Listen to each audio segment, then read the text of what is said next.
Hey, what's up, y'all? Y'all know my slogan. I don't know it all,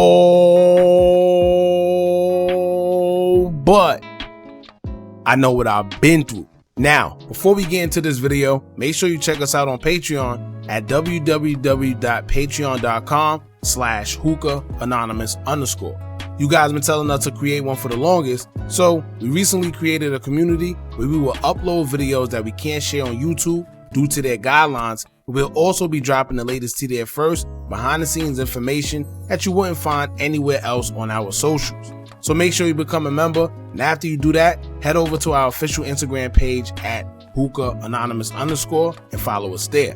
Now without further ado, let's get into what you guys came here to see.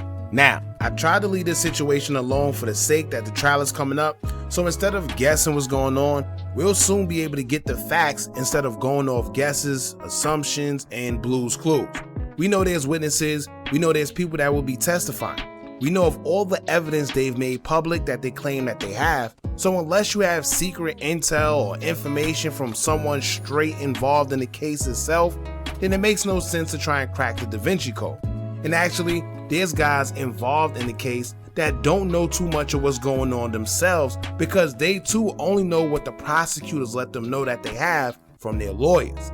As I always tell y'all, when it comes to the feds, they're going to tell you a little bit, but once trial comes up, they start presenting evidence that you never even knew they had, similar to the Julio Fulio case. So there's a lot of people throwing names out there and saying who they think are the people cooperating, but the thing is, they don't know. They're just putting things together and telling you why they think it's certain people, but nobody knows 100% sure until that trial starts. With that being said, one thing we do know for sure is that there will be people testifying against Durk that's affiliated with him, and they're stating that one of the people involved actually was promised certain advances for carrying out hits allegedly for Lil Durk. Now we all know that anybody can say that somebody did something, so I'm more worried about how they're going to prove that they were instructed to carry out whatever alleged hit that Lil Durk told them to. Will it be text messages? Will it be recorded audio? DMs? What? Because I'm sure the prosecutors aren't silly, and they know that in order for any of these accusations to stick, they would need some type of proof. If they don't, the jury isn't going to side with them because it's just accusations at that point, and anybody could say that anybody did something. So with that being said, we're going to be talking about the recent documents released by Durk all day on Twitter, explaining that not only will someone testify who was allegedly involved and instructed by Durk to carry out a hit and get musical advances at the end, but they're also using music lyrics and videos to back up certain accusations. So this will be interesting. We're going to break down what we think concerning the documents, but in the meantime, make sure you hit that thumbs up button so we can get this video into the algorithm. And if you're not subscribed to the platform already, make sure you do so now. Let's get into it. Now let's break down certain parts of the documents first. According to Durk all day, who's been releasing these documents, it says that someone would testify that they received music opportunities after the unaliving of Quando Rondo's cousin, and he was promised music opportunities, but the only way he would get it is if he participated in the hit, allegedly. Then it claims that the jury would decide whether the opportunities were in fact for the hit or if Durk was just doing it out the kindness of his heart. Now from there alone, we will know that whoever is the person testifying is someone that makes music, clearly. This would eliminate OTF Vonnie at this point for this person because we know that Vonnie isn't no rapper, nor does he do anything pertaining to music. He mostly plays the back end and just stays behind the scenes. Now, when you think of anybody else within OTF or affiliated with them that actually does rap, we could think of OTF Jam, OTF Didi, Muwap, because he started hanging with Durk. That's all I could think of musically that's associated with OTF in that hit. But once again, it lets us know that whoever it is was allegedly promised music benefits, whether it was an alleged song or feature with Durk or signing a deal or whatever. When it comes to the documents, it'll stay quo. It is for the jury to decide whether downstream benefits received by end participants are a reward for the unaliving and whether they satisfy the quid pro quo requirement of Section 1958. For example, the government expects a witness will testify that the witness's music opportunities that occurred after SR's unaliving would not have occurred had the witness failed to participate in the Los Angeles M. To the extent that defendants believe such music opportunities or other benefits received by M participants were a result of Mr. Banks' generosity following the M rather than a bargain for exchange that would be addressed by the jury instructions in trial arguments. Now, honestly, it can go either way depending on how much they sway the jury. Generosity could play a part, but also, if y'all remember, this is the same way everything played out with FBG Duck's case. Vaughn was accused of buying chains for the alleged suspects that were accused of unaliving Duck, and the government stated that it was basically their award for carrying out the hit on top of other advances that followed. So it seems like a pattern within that organization where music or material advances are promised if they carry out an instructed order of whatever sort, allegedly. Now, at least that's the picture that they're going to paint to the jury. Now, as far as the witness, I'm more interested in seeing what the evidence he or she will provide to back up their claim. Because anybody could just say anything and it may or may not stick. But if you have so much as proof, whether it's text messages, phone recordings, wiretaps, pictures, or etc., then it makes your claims a little more solid that way.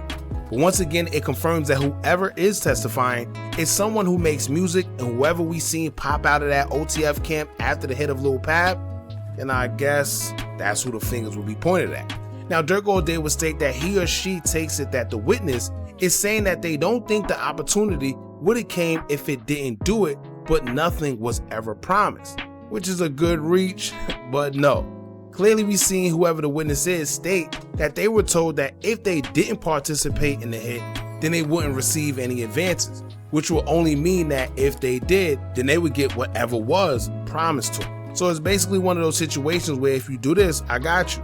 If you don't, then I don't. Simple. But we gotta understand that Durk's attorney's job will be to try and spin a narrative the best way they can, however they can, and hope that the jury sides with them. Now, in another document released, they would explain that Durk is not only limited to the M for hire charge, but they will also be charged for stalking, which led to the unaliving of Quando Rondo's cousin. Then I'm assuming they have a song that they will use to further prove the stalking charge, which led to the M of Lil Pab. Now, some may look at this charge and think that it's nothing because it's just stalking, right? But how I see it is, that charge alone is used or will be used as a gateway to further solidify the M charge. For one, it's going to be hard for Durk and their attorneys to try and explain why they were trailing Quando Rondo and them in that SUV. Because honestly, what other excuse can you use? And they have it on surveillance. With a white BMW the suspects were in, we're seeing trailing Quando and them, and then that same car would be the same one involved in the shooting. So once again, how do you explain that?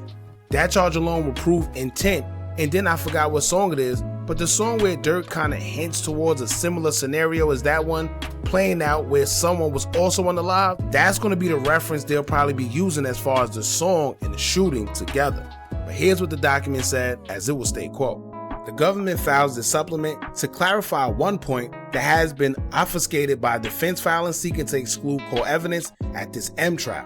This is a gang M case where multiple OTF affiliated conspirators traveled across the country to stalk one of defendant Banks and OTF rivals, Taekwon Bowman. As alleged in the second superseded indictment, the conspirators flew to Southern California to hunt Bowman, stalked him over a 2-day period, and opened fire at a busy gas station, striking and unaliving SR.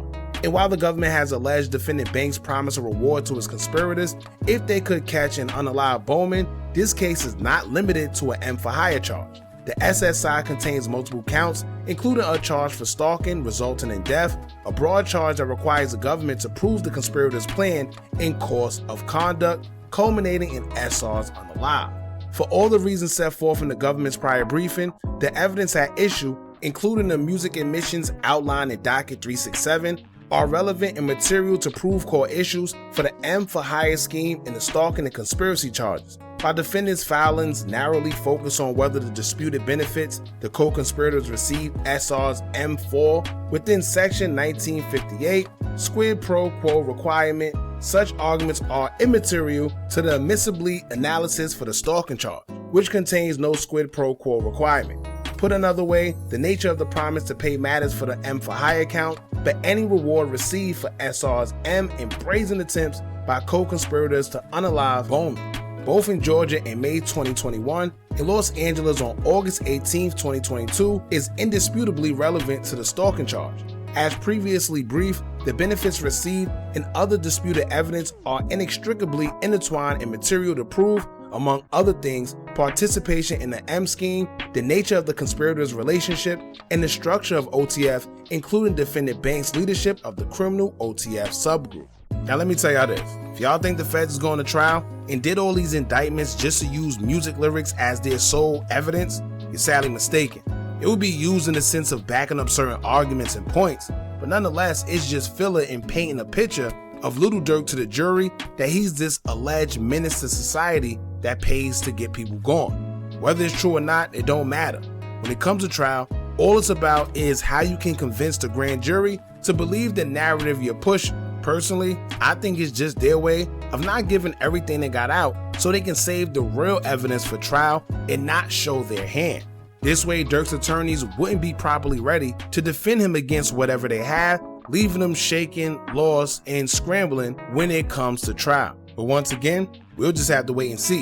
Now, the concerning part will be that allegedly, the government claims to have multiple witnesses.